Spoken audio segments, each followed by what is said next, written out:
Найза жекпе-жек форматындағы кезекті айқас 4-ші жұп Мәулен Еркінбай алдарыңызда 20 жастағы алматылық жауынгер. Оның қарсыласы Мирзо Иргашев 18 жастағы дебютант.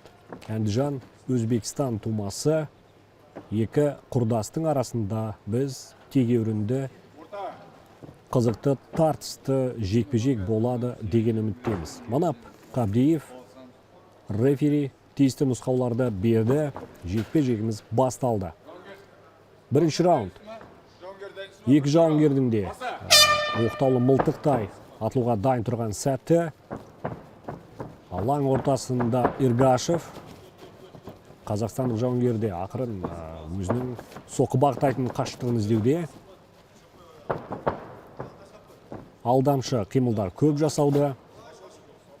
Еркінбайдың көп соққысы әзірге бір дәл бағыттала қойып жатқан жоқ. Оның жанында мінекей Иргашевтың алғашқы комбинациясы 3 соққыдан тұратын тамаша әдіс, құдды бір бейне фильмнен үзінді сияқты. Ашуланып кеткен Еркінбай алға ентелей ұмтылған сәтті Иргашев тоқтата білді. Және де Өзбекстандық жауынгердің бразилиялық капуэра стилінде жасаған соққысы ерекше көзге түседі бірден. Мәулен тағы да алға бір-екі қадам жасап көрді, тұрысын ауыстыруда. Бірақ енді соққы бағыттау техникасы бір көзге әлі де жетілмеген болып көрінеді қазақстандық жауынгердің.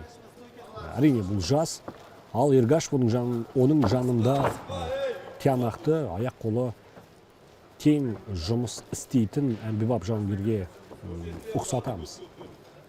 Иргашев қазір аңдуда өз қарсыласын. Тамаша әлкет, қауіпті, әрі жойқын соққы болған сәт. Өзбекстандық жауынгер шешуші соққы жасады ма? Айқас осымен аяқталды. Мерзімінен бұрын тіркелген жеңіс өзбекстандық файтердің пайдасында. Осындай жалынап тұрған жас әрі талантты, техникалық тұрғыда аяғы да қолы да жетілген. Мына өзбекстандық жауынгерді найза лигасының алдағы турнирлерінде көруге ынтықпыз. Ал енді қазақстандық файтер Мәулен Еркінбайдың бұл дебюті сәтсіз болса да, алдағы уақытта өз сәтсіздігінен сабақ алып, жеңісті жолын табады деген сенімдеміз. Міне бейне қайталау сәтіне көз салсақ, Өзбекстандық жауынгердің ұмтылысы бірден сенімді болды. Және де алдау сұратып бар бе, аяқтан соққы бағыттаймын деп, яғни лоу-кик бағыттаймын деп барып, осы сол соққыны хай-кикке айналдыру, бұл енді өте бір жоғарғы деңгейдегі шеберліктің бірі деп айтуға болады. Осы соққы шешуші рөл атқарды. Сіздерге комментаторлық қызмет көрсеткен мен Серік Ноян